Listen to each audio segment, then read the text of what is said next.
नमस्कार बंधुरा टुलुर किचेने सबाइके स्वागत जानाई। आज बानाबो चिकेन आलुर तरकारी और सम्पूर्ण नतून स्वादेर बानाबो और रेसिपिटी अल्प समय बानिये फेलते पारबेन। 600 ग्राम चिकेन भालोभाबे धुए परिष्कार करे जल झरिये नियेछि। तार संगे एक छोटो बाटिर मध्य 2 टेबिल स्पून टक दई, हलुद गुঁড়ো और काश्मीरी लंकार गुঁড়ো एकसंगे भालोभाबे फेटिए चिकेनेर संगे दिए दिलाम। और मशलाटा करे निয়েছিলাম आदा रसुन शुकनो लंका, जे जेमन झाल खेते पसंद करें सेभाবে अनुपाते झालटा देবেন। 2 टेबिल स्पून आदा रसुन शुकनो लंका बाटा दिए सर्षेर तेल 3 टेबिल स्पून दिए दिलाम। जिरे गुঁড়ো धने गुঁড়ো 1 टेबिल स्पून करे दिलाम और परिमाण मतो लवण सबार लास्टे दिए चिकेनेर संगे এই মশলাগুলো ভালোভাবে মাখিয়ে ম্যারিনেট করে 1 ঘন্টা রেস্টে রেখে দেব।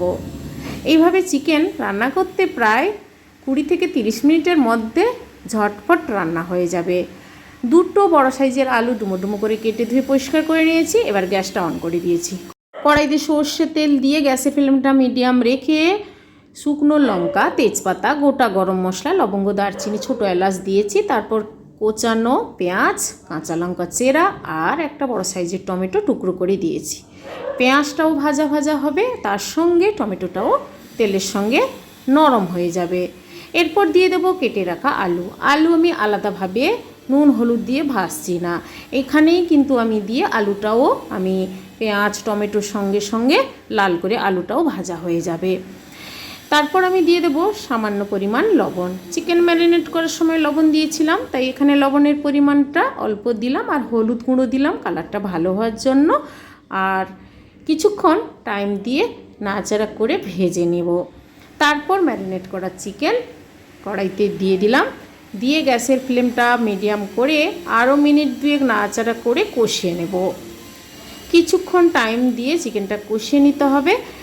এবার আমি একটা ঢাকা দিয়ে মিনিট 7 রেখে দেব, তাহলে আলুটাও নরম হয়ে যাবে আর চিকেনটাও ভালোভাবে সেদ্ধ হয়ে যাবে। ঢাকাটা খুলে নেওয়ার পর দেখুন চিকেন থেকে কিন্তু তেল ছাড়তে শুরু করেছে।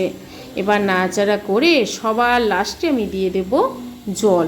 জলটা আমি উষ্ণ গরম জল আলাদা পাত্রে করে রেখেছিলাম। 2 বাটির মতো জল দেব, কারণ চিকেনটা অনেকটা সেদ্ধ হয়ে গেছে, আলুটাও বেশ নরম হয়ে এসেছে। এরপর নাড়াচাড়া করে আরও মিনিট 4 ফুটতে দেব। ঢাকা দিয়ে দেব, তাহলে সেদ্ধটাও হয়ে যাবে। ঢাকাটা খুলে নেওয়ার পর আমি দেখছি কালারটাও সুন্দর এসেছে আর গন্ধটা অসাধারণ। এবার আমি 3 থেকে 4টে কাঁচা লঙ্কা রান্নার লাস্টের দিকে দিচ্ছি টেস্টটা ভালো হওয়ার জন্য, আপনারা চাইলে নাও দিতে পারেন। এরপর সবার লাস্টে গরম মশলা গুঁড়ো দিয়ে গ্যাসটা অফ করে কিছুক্ষণ ঢাকা দিয়ে রেস্টে রেখে তারপর গরম গরম সার্ভ করে নিয়েছি। বন্ধুরা এইভাবে চিকেন তরকারি বানিয়ে ফেলুন, গরম ভাতের সঙ্গে খান, অপূর্ব লাগবে খেতে। আজকের এই চিকেনের রেসিপি কেমন লেগেছে কমেন্ট করে জানাবেন, লাইক করবেন আর আমার চ্যানেলটি বন্ধুরা সাবস্ক্রাইব করে নেবেন।